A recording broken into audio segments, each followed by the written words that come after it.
Hey, hello, hello, hello. I hope you are well. Hi, everybody. Just wishing you some love. Today, obviously, we're here to talk about Mars because it is a Mars day. It is Tuesday, well, here in the UK anyway. And obviously, Tuesday is Mars's day. It's the day of the god of war, energy, action, excitation, passion, and all of those things besides. For those of you that don't know, my name is Raphael. I am an astrologer, tarot reader, numerologist, and energy worker. Those are the core four that I use to bring you all of the insights and the information that I do. Obviously, as many of you know, you've been here a while now, you kind of know how this works, right? So it's good to have you, and I'm very grateful that you are here. So thank you, thank you, thank you. Um, oh, why is that not working now? Okay, give me just a moment.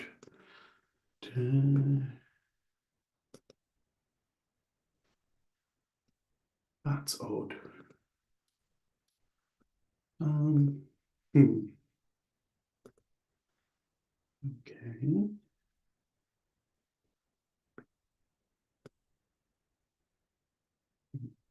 Don't you just love modern technology?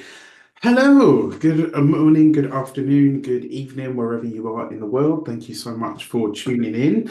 Thank you for allowing me to be a part of your day. And as some of you said yesterday, I am a part of your routines and rituals these days, and your lives are richer for it. That really got me. You guys know I'm a big softie anyway.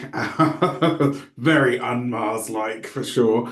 But yeah, welcome too. So obviously, whenever we're talking about Mars, we are talking about, yes, action, energy, passion, excitation, fights, anger, conflict. It's really about how we use those harder, coarser, more energies that are within us.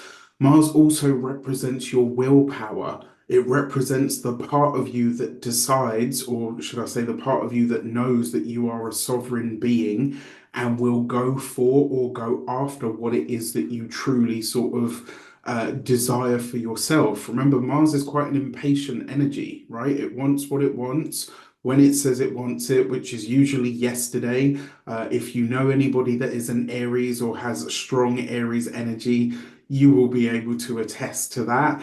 It's not known necessarily to be a patient energy, but it is known to be a powerful energy. So, with that said, whenever we're talking about Mars, we are talking about our personal power. We are talking about our personal energy stores, right? Mars is a personal planet. It's one of the inner planets, and it's really about how we use our masculine energy. Now, I'm not talking about gender here, although that is a part of the trope and it is important to have masculine energy. I don't care who you are. It took a man and a woman to create you, so you have masculine and feminine energies within you. All right. It doesn't matter what you are or what you identify as. It took masculine and feminine energy to bring you into the world. Therefore, you carry both of those energies regardless. Mars is the masculine, the fiery sort of yang energy. It's energy that we can use, that we can tap into. And wherever Mars is, remember, wherever the planet is in the sky, whatever sign it's in, it will express its energy through that. And therefore, we as people, we as humans, will experience that down here in a certain area of our lives. So wherever Mars goes, things tend to ramp up, right? Both in energy, both in speed, both in energy and speed, but also in terms of intensity, right? When you think about what Mars is the surgeon's scalpel. It's the set of scissors. Mars is the laser, right? You know, like as in laser treatment. Hey, hello, hello, hello, Cindy. Lovely to have you. Good to see you. It's been a while.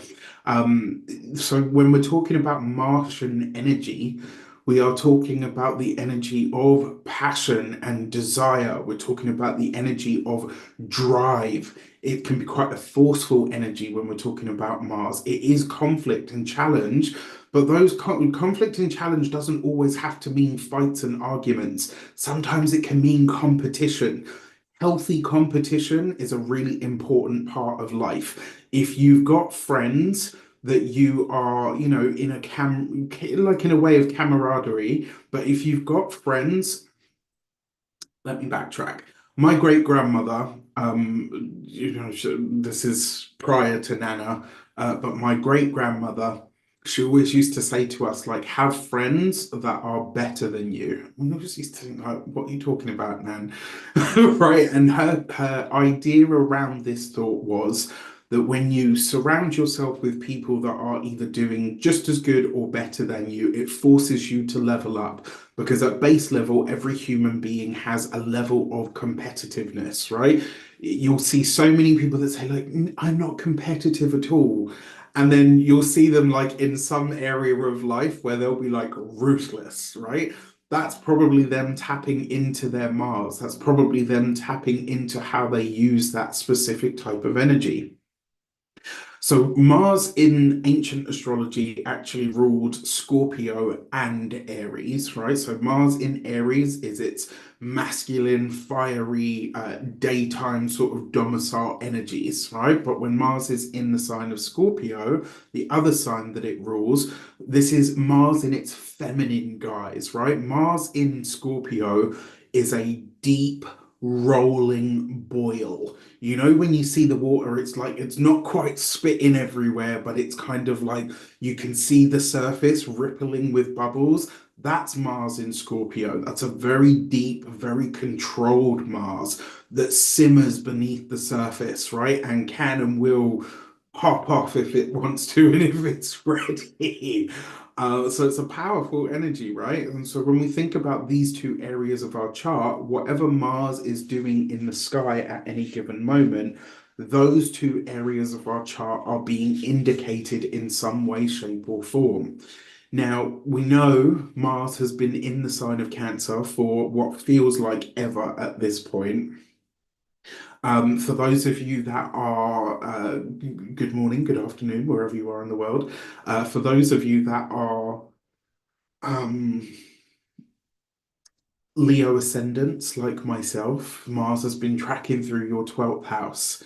And to tell you, like, the energy struggle has been real. Like, oh my gosh, it's just, to keep myself on track. On obviously, there's a million things that I can't just put to the side that I've got to do, right? So you have to find it from somewhere. And that Mars moving through through the 12th house, the energy tends to coalesce. It's more inward, right?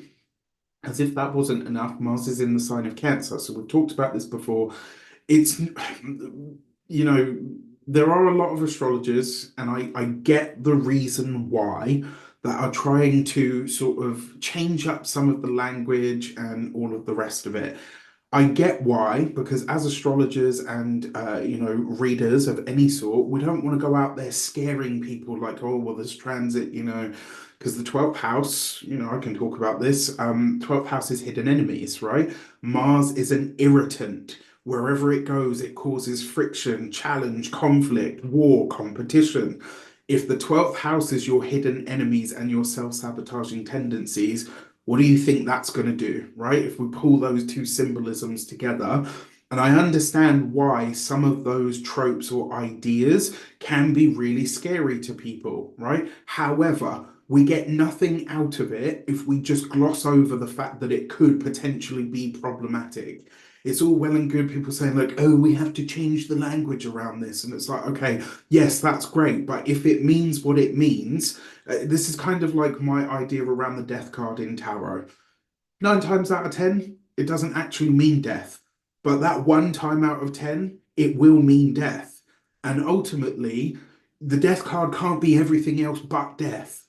Do you know what I mean? Like, and so I get it. I understand the need to change the language so that we don't go around scaring people. However, Mars through the 12th house is not an easy experience. And I don't want somebody sitting there saying, well, this could be a time of deep transformation when I'm sitting there with bags under my eyes, feeling like I've got no energy and I'm having a whole heap of problems with a challenge or a person that I had problems with however many weeks or months or years ago.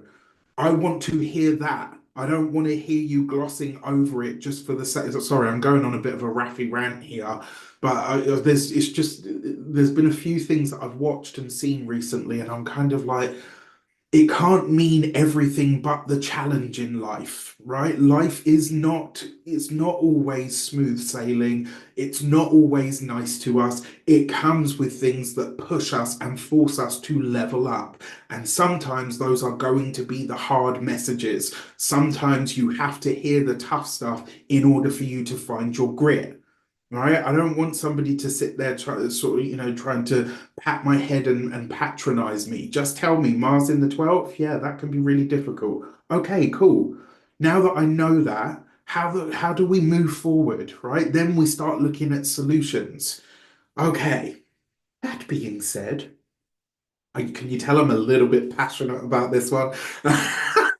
Right. That being said, Mars is in the sign of Cancer, right? So this is where Mars is said to be in traditional astrology. Mars is said to be in its fall. That doesn't mean that every person that has Mars, that was born with Mars in Cancer, that's it. Your Mars is screwed. You know, you're never going to be able to do anything with it. It doesn't mean that. But it does mean that you are going to have more challenges with your Mars and your Martian energy. What do you get from me saying to you, well, there's no such thing as that being in full, so your Mars is fine? And you're sitting there thinking, well, yeah, actually, I always have family conflicts, and my relationship with my mother hasn't been very good over the course of my life. And this is this. And do you know what I mean? Like, what exactly are you getting from that? Nothing. Just tell people what the challenges are so that you can combined, you can then look for solutions and how to move forward because of it. I don't know, maybe it's just me, but I tend to be a bit more proactive than that. I really can't stand this idea that people are trying to put forward, like, we need to change the language. Okay, fine, change the language, but that doesn't negate the meaning. Come on. Anywho, right? So what have we got in the comments? Oliver Twisted, what's up, brother? Good morning, good afternoon. It's good morning for a sleep by nine. Heidi, hello, hello, hello. Susan Fabian, where have you been, mama? It's been a long time. Paul, good morning. Jan, good morning. Liliana, hello, beautiful name, really beautiful name. So, what have we got? We've got Mars in Scorpio in the seventh house, channel that passion. Yeah, absolutely, right? And so, ooh, whoever your significant other is very lucky. I'll put it that way. But also, that Mars in the seventh, it could be that, you know, partnerships, contracts, maybe one-to-one relationships, you need them to be deep. You need to be, do you know what I mean? Like you need them to be, it can't just be a surface level commitment, whether that's personal, professional, platonic, or familial. Like when you're in with somebody or when you're connected to them, you're connected to them. Um, I can't read that out, Christina, but I love it. I'm a Kendrick. Hello, the Taurus Garden. What's that, Mama? I hope you're well. Thank you for being here. Mars is in my 12th house, not easy. Right? And so, isn't it better to know that and then look for solutions rather than just be like, oh, well, you know, Mars in the 12th can be spiritual and just kind of leave it at that? How does that help when that's not what you're having as an experience, right? I'm struggling with this one recently, and I've got a feeling at some point I'm going to upset somebody because I'll go on a rant. Right. So Heidi says, I'm a spiritual warrior with Mars in Pisces. Absolutely, like exactly that. Ashley Lewis, hey, hey, hey, hey, hey. Right? Yeah, absolutely. There is absolutely that, right? Mars, the spiritual warrior, Mars in the sign of Pisces, absolutely a spiritual warrior. In the 12th house, you might find that you work through your anger and your stuff very much in your dreams. You might find that injustices from the past really affect you in your present. You obviously have to look at what else is going on in the chart as well. But just to give an example, Mars in Cancer in the second.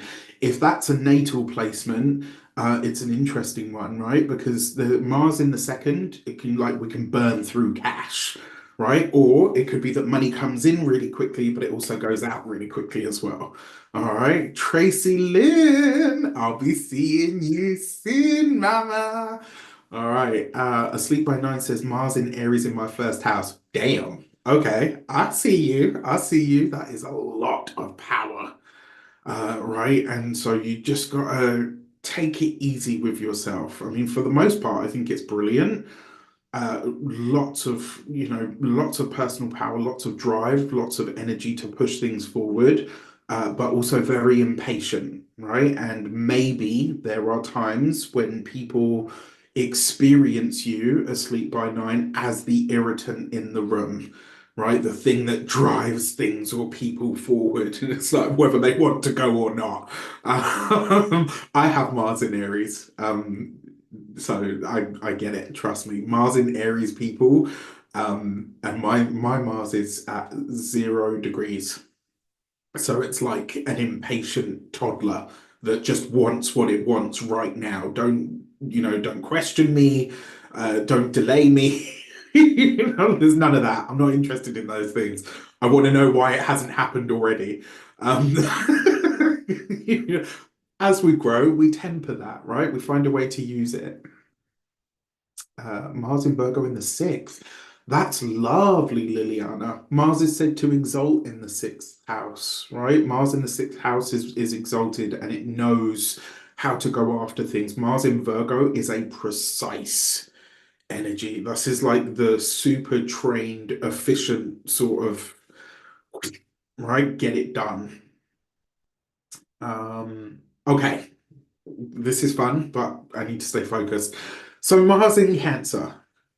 Technically, according to ancient astrology, is in its full, right? When we think about Cancerian energy, it's about the feels, right? Cancer is intuitive, it's internal, it's traditional, it's a cardinal sign. So Mars understands cardinal energy because it rules because it rules Aries, right? And Aries is a fellow cardinal sign. However, Mars in Cancer, this can be anything from passive aggression, right through to angry tears and everything in between, right? If Mars in Gemini, I call the frustrated teenager.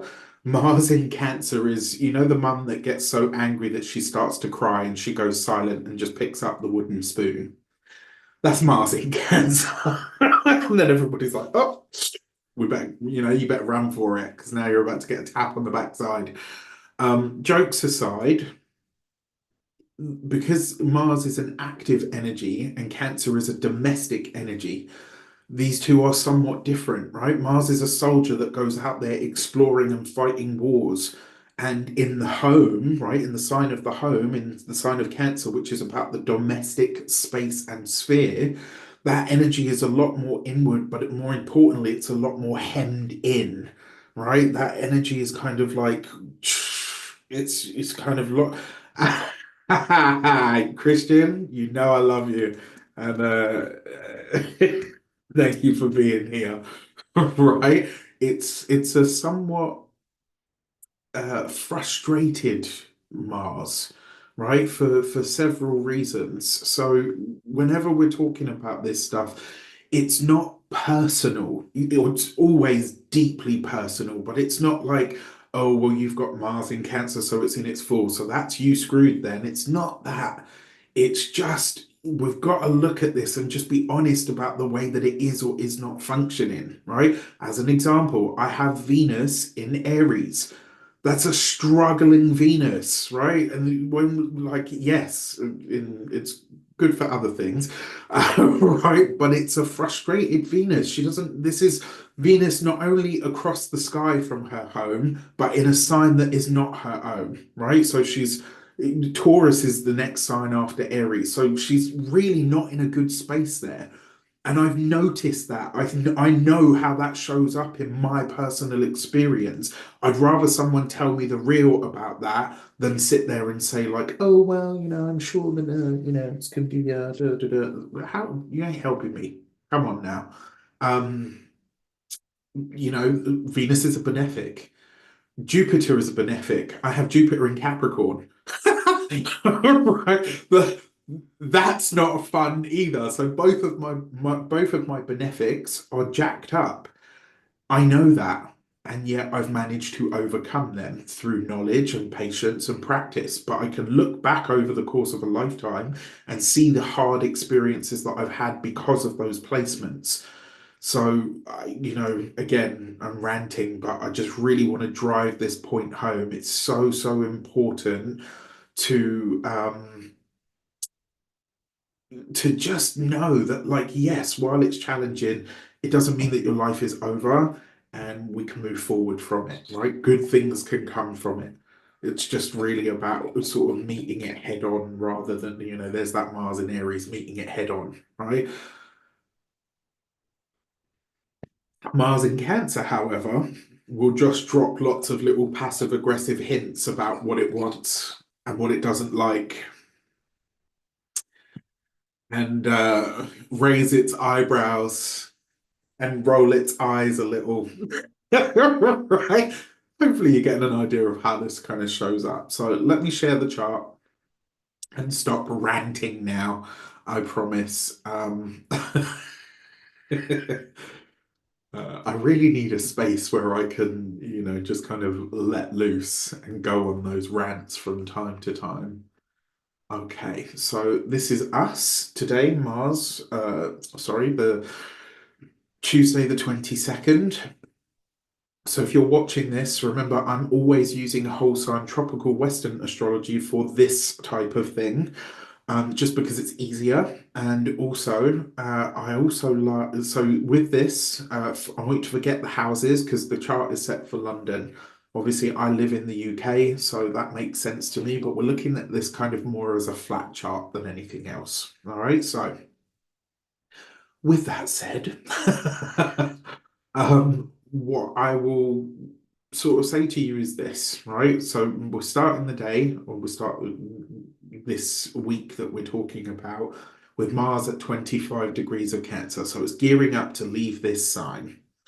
However, it's already, look at this, bang, right there in a direct, come on, not coming into direct, but it's applying to a direct opposition to Pluto, right? So we are going to feel this. Mars Pluto is an explosive energy. There's no getting around this, right? And so both of these, in essence, in different ways, are what I would call they're traditional signs in some regard, right? If Cancer is all about the home and the structure and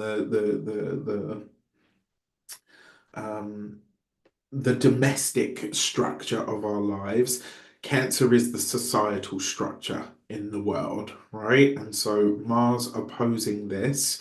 And what's interesting is, even though the Oliver Twisted says, I'll book a 1-to-1 for Rafi rant. Call it Rafi's rants. I'll invoice you for that idea later. I mean, you're not wrong. Can you imagine? Like, yeah, absolutely. People book in all the time just for me to rant at them. Um, so that Mars in Cancer at 25. It's currently squaring the sun. I mean, that's breaking away now. We did have it more exact last week, and I think you would have seen that. We talked about it then. What's really interesting to me, though, is that this is now in orb, right? So Mars at 25, that's a 4-degree orb, and I'm calling it to say that we are in the experience of it, right? We're having that right now, and it's only going to get more intense. So the areas of Cancer and Capricorn in your chart, they're being lit up in some way that could be quite challenging and potentially quite explosive, right? Mars is a lot more in your face about what it wants, but like I said, in the sign of Cancer, it sort of goes beneath the surface. It will swipe at us sort of internally and potentially emotionally, right? Cancer is a very feeling sign. Pluto at the tail end of Capricorn for the final time, thank the heavens and the stars and all the good in the world, is now, just gearing up to leave here. But this isn't the first opposition well, it's the first opposition that we're going to have, but it's not the last opposition that we're going to have, because as Mars comes into the sign of Leo within the next 2 weeks, it's going to retrograde back into Cancer, come right the way back to 17 degrees. And we talked about that a couple of weeks ago when I said to you, whatever's happening in that Cancerian space of your chart, you're going to be experiencing more of it as we move forward. And then it will get to 17 and it will go direct, and then it will cross that barrier again, right? By which time Pluto will be at 0 degrees of Aquarius. So this opposition between Mars and Pluto, it's the first one, but it's not the last. There's going to be at least two more because of Mars's retrograde. So these areas of Cancer and Capricorn, and well, actually, these areas of Cancer, Capricorn, Leo, and Aquarius in your chart are about to be lit up, because once Pluto then enters Aquarius, that's it. It will stay there for the next 20, I think it's about 19 and some years, some months. So yeah, it's going to be pretty intense. Now, that being said, as we move through the week, on Tuesday we have Luna come to join Mars. This can be some pretty intense feelings. And over the course of, certainly all of Wednesday and into the early hours of Thursday, emotions will be running high. Things, this is going to be an irritation of some kind. So I just want you to be aware that that's coming up, because, to be forewarned is to be forearmed, as they say. And yeah, it's going to be there. And a lunar transit is quick, so it's only going to really be Wednesday through sort of Thursday morning, let's say. But even still, it's enough, because the moon's going to pass through that opposition to Pluto as well. So just watch out for Wednesday and Thursday. They have the potential to be a little bit more intense than we like our intensity. All right, now as we come into Thursday. Bam. What do we see? We've got the final quarter square of the moon. We talked about that yesterday, but it's setting up a really nice grand fire trine, right? So that's a day for action, but just remember, in the background, you're going to have this Mars opposing Pluto, and you're going to have that. It's just going to keep getting sort of more and more intense as the time goes on. Sorry, my throat is starting it's that season, isn't it? I've been drinking my oregano oil like it's going out of fashion, and so I think I'm just managing to hold whatever it is at bay. Now, we've got Mars trine to Neptune. Mars trine Neptune, as Heidi was talking about earlier, Mars trine Neptune is the spiritual warrior. So, in some way, shape, or form, as of Friday, you might start to really feel that there's something that you do want to fight for from an elevated perspective. I will say, though, because it's Neptune that's involved, you do just want to be mindful that what you're going in for or after isn't just because you feel a certain way about it, that there is actually something there. One of the ways that this might show up, and I want you to be really careful with this, because that's a retrograde Neptune. Watch out for people weaponizing you, right? So where they kind of say like, oh yeah, and someone, and they were doing this and they were saying this. It's like, like where someone gets you angry about the thing that they're angry about and they wind you up so that you go in and say and do all the things that they want you to do on their behalf, right? But they don't actually want to get their hands dirty. Watch out for this on Friday and right the way through the weekend as well. All right, like just keep your wits about you, even though it's a trine, just keep your wits about you. All right. As we come into Saturday, I mean, Mars is at 26 at this point, so that's, it's really ramping up. Okay. And then as we it comes into a perfect trine here with Neptune. Yeah, that I love that term, right? The hype men. It's like they get you all riled up about it, and you end up being the bad guy because you go in and sort of do all the demolition. So just yeah, be mindful of that. And then as we come into Monday, so we're getting another grand water trine starting to form because Mercury is coming to 22 of Scorpio, and that's going to form as of next week. We'll talk about that a lot more then. Um, but with this, remember, it's a waning moon. So whenever there's a grand trine in the sky, I always encourage people to use it or to do something with it because this is a water grand trine that's starting to form. It's really about our emotions or tapping into an emotional fortitude, especially because Mars is a part of it, tapping into an emotional or even a spiritual fortitude. However, the moon is waning, so it's not necessarily a good time to start something, but it is a really good time to start releasing something on an emotional or spiritual sort of level. And because that moon's in the sign of Virgo at the end of this Mars week, should we say, that could actually be very beneficial, could actually be very helpful. And with the Mercury being a part of this forming or starting to form a part of this grand water trine, I actually really like that for opening up a dialogue and get into the nitty gritty of it, right? That Mercury in Scorpio is like a detective. I will get to the truth one way or another, right? Like one way or another. I'm not sure if anybody remembers that song. You know me, I from time to time just burst into random songs. Okay, so that's a little look at the chart. In terms of our cards, oh, where's that gone? There we go.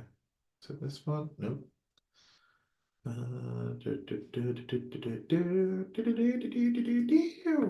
All right, here we go.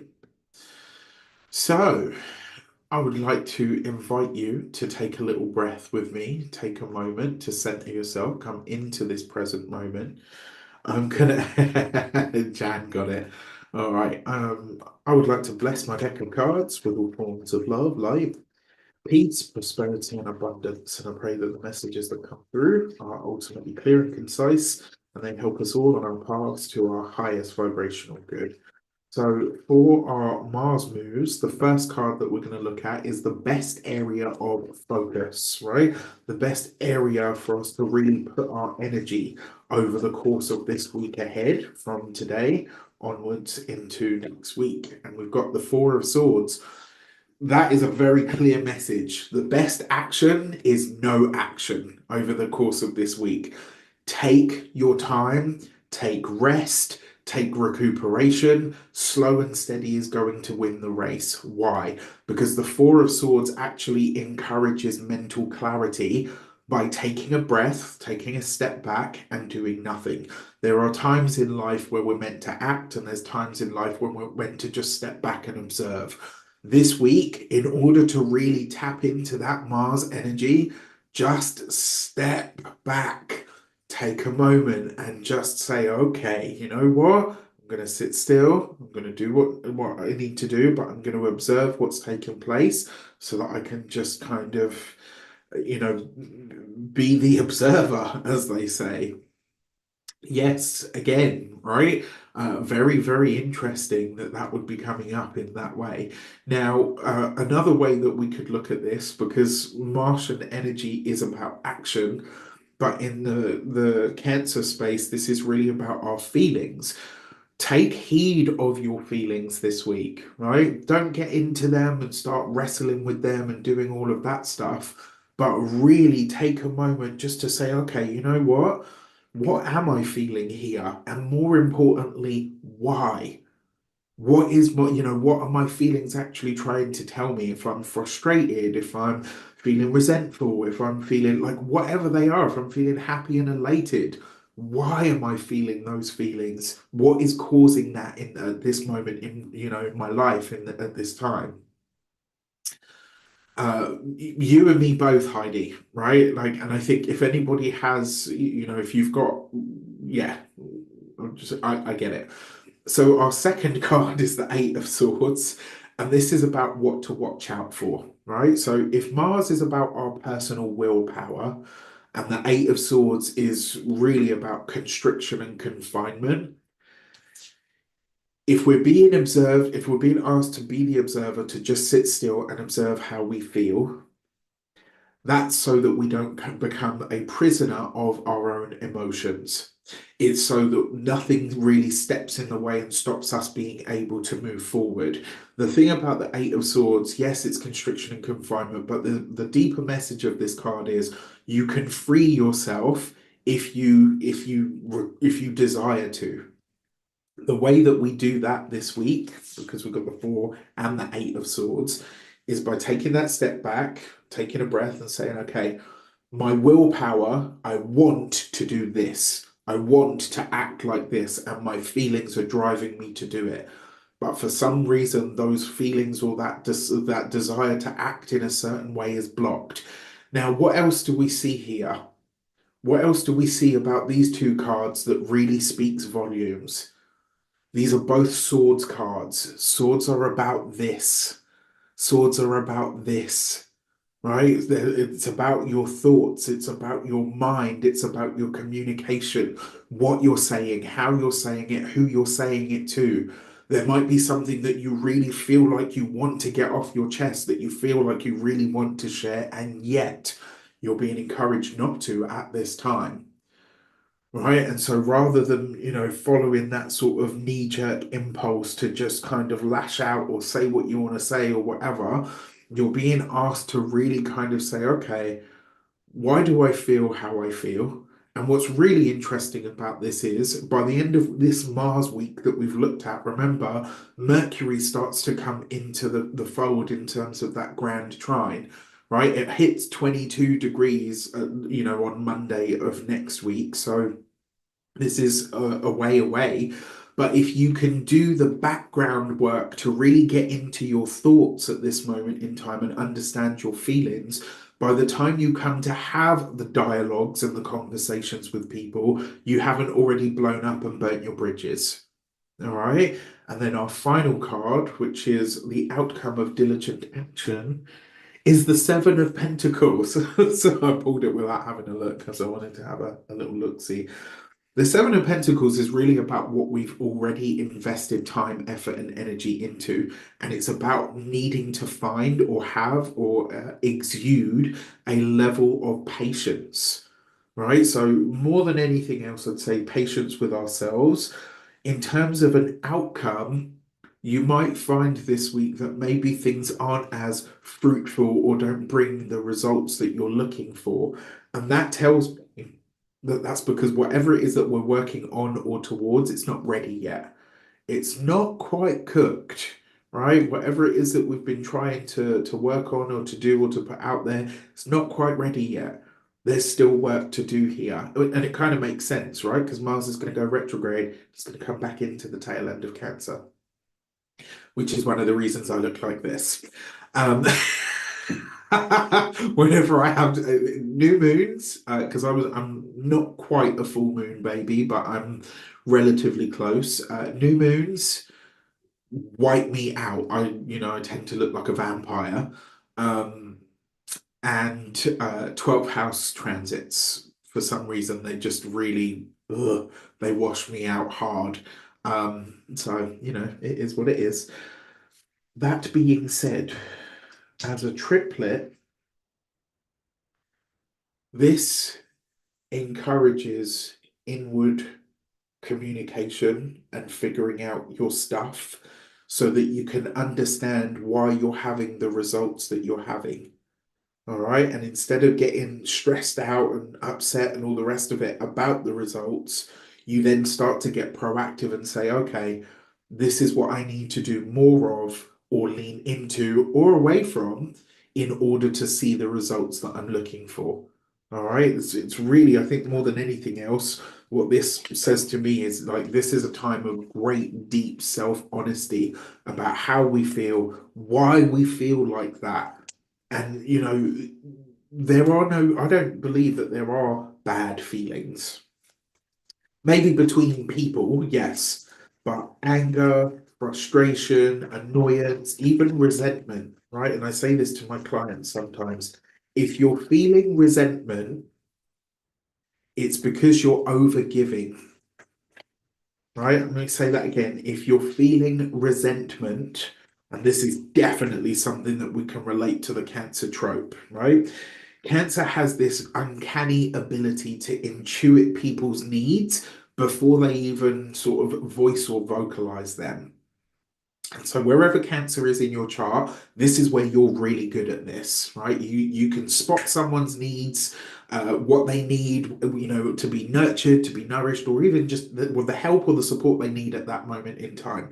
And you can deliver that to them before they even voice it. That's what Cancer does really, really well. What Cancer doesn't do very well is understand that not everybody has that level of intuitive ability. And so they get frustrated and or resentful when people don't meet their needs in exactly the same way. So in that Cancerian area of your chart, that's the double-edged sword, right? You're really good at meeting people's needs before they even ask for them. But when yours aren't met in the same way, or you maybe drop a really, and they are usually like Cancer will give you subtle hints at what they need, right?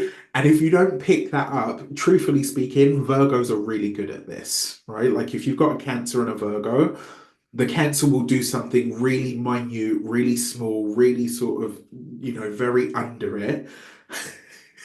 And Virgos are they're pinpoint precision precise. They pick that stuff up really easy. So they can do that.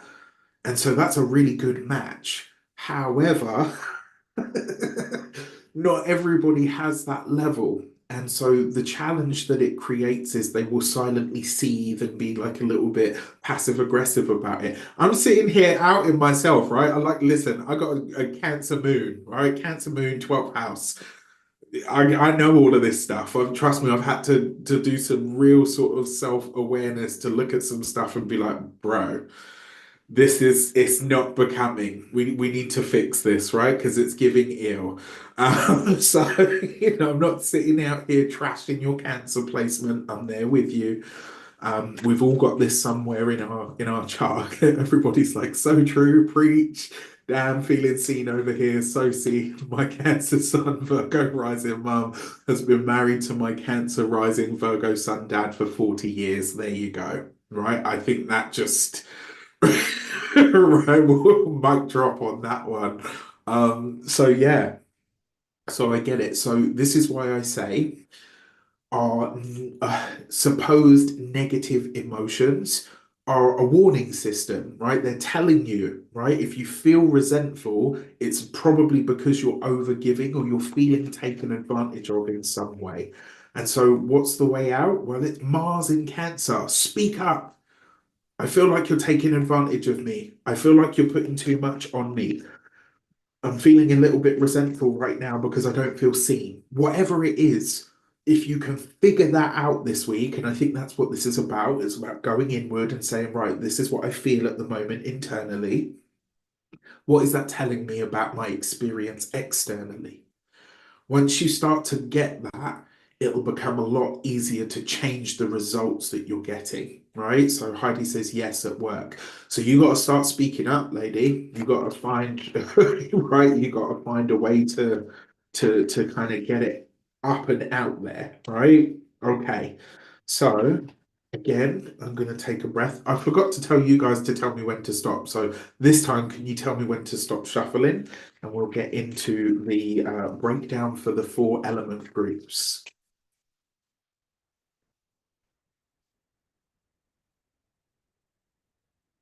Yes, someone please tell me when to stop.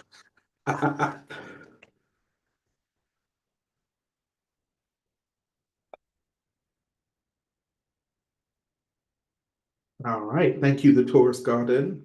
All right, so for the fire signs, Aries, Leo, Sagittarius, you've got the Page of Pentacles. This could actually be a profound week of learning if you're open to it. This could be a week where you really start to understand something on a deeper level, or you decide to embark on really gathering knowledge or information on something that helps you figure something else out on a practical level. It's kind of akin to, like sometimes when you have like a really profound sort of insight about something in one area of your life, and then you look at another area of your life and you're like, oh my gosh, I can apply this to that. This is kind of like that. There's some kind of epiphany that you have this week as a fire sign that sees you kind of using your Martian energy and saying, right, I'm going to put this into learning everything that I can around this specific thing or subject. And it could end up leading you to some quite lucrative results in the long run. So I love that. I will say as well, if you're a fire sign, this Mars transit over the course of this week and setting up this opposition and all the other stuff that's going on with it, it's very likely to help you clarify or really get niched down on what your purpose is. Right now, that's another buzzword in the world at this moment in time. Here comes another Rafi rant. I'm sorry, but I have to put this in because it's really important. When we use that word purpose, in some people, it ignites like a fire and a passion in them. And in others, it's like, holy crap, I don't know what my purpose is. I'm useless. No, you are going to have multiple purposes over the course of your lifetime. You're going to be a sibling if you've got siblings. You're going to be a friend. You're going to be a valued member of staff. You're going to be a business owner if you've got a business. You're going to be a husband, a wife, a boyfriend, a girlfriend. You're going to be a friend.